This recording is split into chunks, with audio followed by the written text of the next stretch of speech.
আপনার কাছে যদি একটি কম্পিউটার অথবা ল্যাপটপ নাও থাকে, শুধুমাত্র একটি অ্যান্ড্রয়েড ফোনের মাধ্যমে আপনি আপনার ভিডিওর ব্যাকগ্রাউন্ড কমপ্লিটলি রিমুভ করতে পারবেন। তো আপনি হয়তো ভাবতে পারেন যে একটি গ্রিন স্ক্রিন ছাড়া ভিডিওর ব্যাকগ্রাউন্ড কমপ্লিটলি রিমুভ করা যাবে কি না। আপনারা আমার ভিডিওর যে ব্যাকগ্রাউন্ডটি দেখতে পাচ্ছেন, এই ধরনের যে কোনো রকম ভিডিওর ব্যাকগ্রাউন্ড মাত্র একটা টাচের মাধ্যমে আপনি কমপ্লিটলি রিমুভ করতে পারবেন। তো বন্ধুরা, কীভাবে আপনি আপনার ভিডিওর ব্যাকগ্রাউন্ড রিমুভ করবেন আজকের এই ভিডিও থেকে তা জানতে পারবেন। মূল ভিডিও শুরু করার আগে আপনি যদি আমার চ্যানেল নতুন দর্শক বন্ধু হয়ে থাকেন, তাহলে অবশ্যই চ্যানেলটিকে সাবস্ক্রাইব করে বেল আইকনটি বাজিয়ে রাখবেন। আর আপনি যদি আমার পেজে নতুন দর্শক বন্ধু হয়ে থাকেন, তাহলে প্লিজ লাইক, শেয়ার, কমেন্ট করবেন এবং অবশ্যই পেজটিকে ফলো করে রাখবেন। চলুন মূল ভিডিও শুরু করি।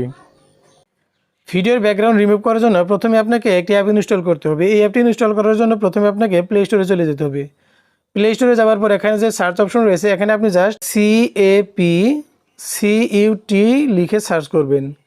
তো সার্চ করার পর যে অ্যাপটি চলে আসবে, আপনি জাস্ট এই ক্যাপকাটের উপর টাচ করবেন। টাচ করার পর এই ক্যাপকাট ভিডিও এডিটিং অ্যাপসটি আপনি ইনস্টল করে নেবেন। নেওয়ার পর এখানে যে ওপেন অপশন চলে আসবে, আপনি জাস্ট এই ওপেনের উপর টাচ করবেন।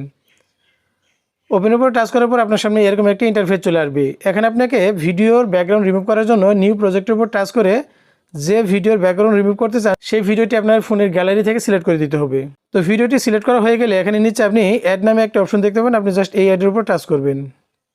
তো এর উপর টাচ করার পর আপনি ক্যাপকাট ভিডিওর এই টাইমলাইনে আপনার এই ভিডিওটি দেখতে পাবেন। তো এরপর আপনি জাস্ট এই ভিডিওর যে টাইমলাইনটি দেখতে পাবেন এর উপর টাচ করবেন। তো টাচ করার পর এখানে আপনি নিচে ভিডিও এডিট করার জন্য বেশ অনেকগুলো টুলস দেখতে পাবেন। তো এখান থেকে আপনি জাস্ট একটু স্ক্রল করে ডান দিকে চলে আসবেন। ডান দিকে চলে আসার পর এখানে আপনি কাট আউট নামে একটা অপশন দেখতে পাবেন। তো এই কাট আউটের উপর আপনাকে টাচ করতে হবে। তো এখানে আমি কাট আউটের উপর টাচ করলাম।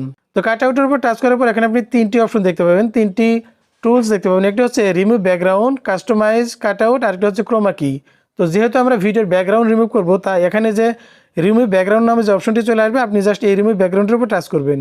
তো এখানে আমি রিমুভ ব্যাকগ্রাউন্ডের উপর টাচ করলাম। তো রিমুভ ব্যাকগ্রাউন্ডের উপর টাচ করার সাথে সাথে দেখতে পাচ্ছেন যে আমার এই ভিডিওর ব্যাকগ্রাউন্ডটি কিন্তু টোটালি রিমুভ হয়ে গেছে। তো এরপরে আপনি জাস্ট এখানে ডান দিকে টিক মার্কের উপর টাচ করবেন। তো টাচ করার পর দেখতে পাচ্ছেন যে আমার ভিডিওর ব্যাকগ্রাউন্ডটি কিন্তু টোটালি রিমুভ হয়ে গেছে। তো এখন আপনি যদি আপনার ভিডিওর ব্যাকগ্রাউন্ডে কোনো নতুন ব্যাকগ্রাউন্ড অ্যাড করতে চান, তাহলে এখান থেকে আপনাকে জাস্ট ব্যাগে চলে আসতে হবে। তো এখানে আপনি এই ডাবল লেফট অ্যারোকের উপর টাচ করে আপনি জাস্ট এখান থেকে ব্যাগে চলে আসবেন। তো ব্যাগে চলে আসার পর এখানে আপনি জাস্ট আবারও যে টুলসগুলো আছে এখানে আপনি স্ক্রল করে ডান দিকে চলে আসবেন। ডান দিকে চলে আসার পর এখানে আপনি ক্যানভাস নামে একটি অপশন দেখতে পাবেন। তো এরপর এখানে আপনাকে জাস্ট এই ক্যানভাসের উপর টাচ করতে হবে। তো ক্যানভাসের উপর টাচ করার পর এখানে আপনি তিনটি অপশন দেখতে পাবেন, কালার, ব্যাকগ্রাউন্ড, আর একটা হচ্ছে ব্লার। তো এখানে আমরা যেহেতু ব্যাকগ্রাউন্ড অ্যাড করবো, তাই এখানে ব্যাকগ্রাউন্ড নামে যে অপশনটি চলে আসবে, আপনি জাস্ট এই ব্যাকগ্রাউন্ডের উপর টাচ করবেন। তো ব্যাকগ্রাউন্ডের উপর টাচ করার পর প্লাসের মতো চিহ্নের যে অপশনটি দেখতে পাবেন, আপনি জাস্ট এর উপরে টাচ করবেন।